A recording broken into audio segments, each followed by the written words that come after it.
자, 오늘은 인퍼런스 의도 추론 문제에 대해서 같이 알아보고자 합니다.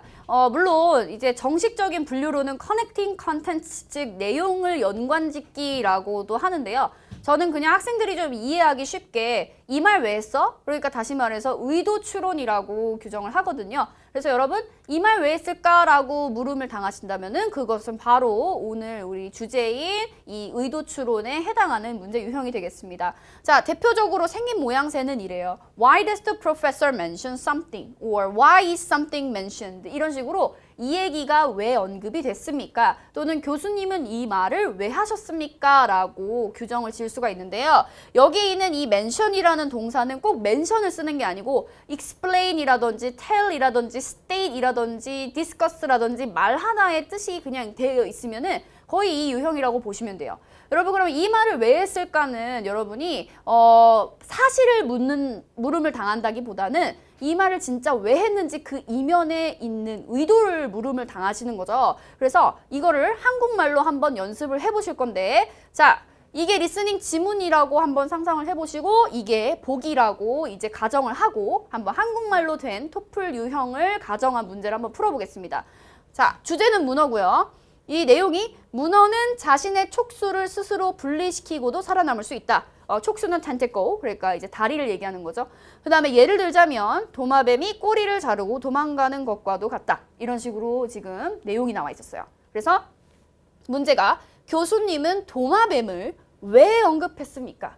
주제는 문어인데 갑자기 도마뱀이라는 게 나왔어요. 그래서 얘랑 얘를 내용을 연관시켜봐라 이거죠. 그래서 이 이면에 있는 의도가 무엇이냐를 지금 질문에서 묻고 있습니다. 자, 1, 2, 3, 4 읽어보시고 잠깐 여러분이 이 화면 멈추시고 한번 답을 해보세요. 네, 답을 하셨나요? 자, 답을 하시려고 이제 막 보기를 읽으시는 와중에 제가 미리 말씀은 드리지 않았지만 약간 답이 두 개인 것 같은 느낌이 드시지 않았나요? 네, 왜냐면 답을 일부러 제가 두 개를 한번 설정을 해봤기 때문입니다. 자, 전혀 다른 타입의 지금 답인데 자, 이것은 어떤 식으로 접근을 해야 되는지 일단 보기를 다 본 다음에 말씀을 드릴게요. 자, 1번 문어와 도마뱀이 같은 동물 분류에 속한다라는 것을 알려주기 위해서 여러분 촉수 분리시킨다, 꼬리 자른다 이게 같은 동물이 분류가 된다라는 거는 이제 연관이 없죠. 이거는 여러분이 그렇지 않나라고 상상을 하신 거에 불과하기 때문에 얘는 사실과도 맞지 않고 그리고 이 문제의 의도와도 맞지 않습니다. 자, 두 번째, 도마뱀은 몸의 일부가 잘려나가도 살아남을 수 있다라는 것을 이야기하기 위해서 자, 이런 부분이 사실 위험한 보기인데요. 분명히 도마뱀이 꼬리를 자르고 도망가는 것은 얘가 살기 위해서 하는 방식이자 그리고 꼬리 잘라도 살아요, 안 살아요? 사는 거죠, 그쵸? 그러니까 얘는 맞는 말이란 말이에요. 자, 근데 2번 문제는 이 경우에 답이 될 수가 없는 이유가 문제에서 물어보는 거는 도마뱀에 대한 설명으로 맞는 것은이 아니기 때문입니다. 지금 문제에서 물어보는 거는 야, 주제 문어인데 도마뱀이 왜 나와? 를 묻고 있단 말이에요. 그래서 주제와 연관을 지어서 여러분이 대답을 하셔야 되겠습니다. 자, 일단은 이제 4번 보기부터 볼게요. 문어 신체의 일부의 특징을 잘 설명하기 위해서라고 되어 있는데요. 문어 신체의 일부가 어디예요? 촉수죠. 촉수가 어떻게 된다? 분리된다. 이게 얘의 특징이죠. 그거를 비슷한 예시로 들어가지고 지금 설명하고 있죠. 그래서 4번은 의도를 담고 있는 답이기 때문에 얘가 답이 돼요. 그 다음에 3번은 문어의 특징을 비유를 통해서 analogy, 그쵸? 네, 비유를 통해서 학생들에게 더 잘 이해시키기 위해서. 이것도 의도죠. 그래서 내용적인 의도와 정말 말적인 의도 이러한 것들이 다 답이 될 수가 있습니다. 물론 실제 토플에서는 why mention 문제가 두 개 고르세요라는 문제는 전혀 나오지 않을 거예요. 다만 여러분이 하셔야 되는 것은 자, 첫 번째, 질문에서 묻는 거에 일반 사실을 제거하십니다. 즉, 도마뱀을 물어봤다고 해서 도마뱀에 대한 설명을 하고 있으면 안 된다라는 거예요.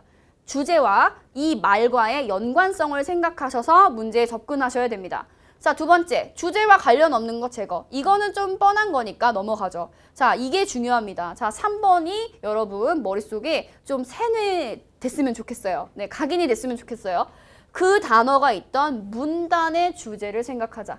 자, why mention 문제는 문단의 주제. 즉, 주제와 이 문단에서 나온 예시가 어떤 관계가 있느냐를 여러분이 아시기 위해서는 문단의 주제를 꼭 생각하셔야 됩니다. 아시겠죠? 별 100개예요. 그 그 다음에 해당 내용이 없으면 말의 의도로 고르기. 자, 이거는 다음 페이지에서 조금 더 보여드릴게요. 자, 이런 부분입니다. 교수님이요, 할 생각이 없었어요. 근데 갑자기 학생이 이 얘기를 시작을 하는 경우에 교수님 이 말 왜 했어? 라고 물음을 당한다면 이러한 답이 되는 경우가 많아요. To respond student's question 또는 to answer the student's question. 학생이 물어봐서 그냥 그거에 답했어. 라는 정말 내용이 하나도 들어가지 않은 이런 의도적인 답도 답이 되기 때문에 내용이 문단 주제가 맞는 게 없어요. 그러면은 교수님의 말의 의도를 정말 생각해가지고 그것만을 해서 답을 고르시는 경우도 답이 될 수 있다라는 겁니다.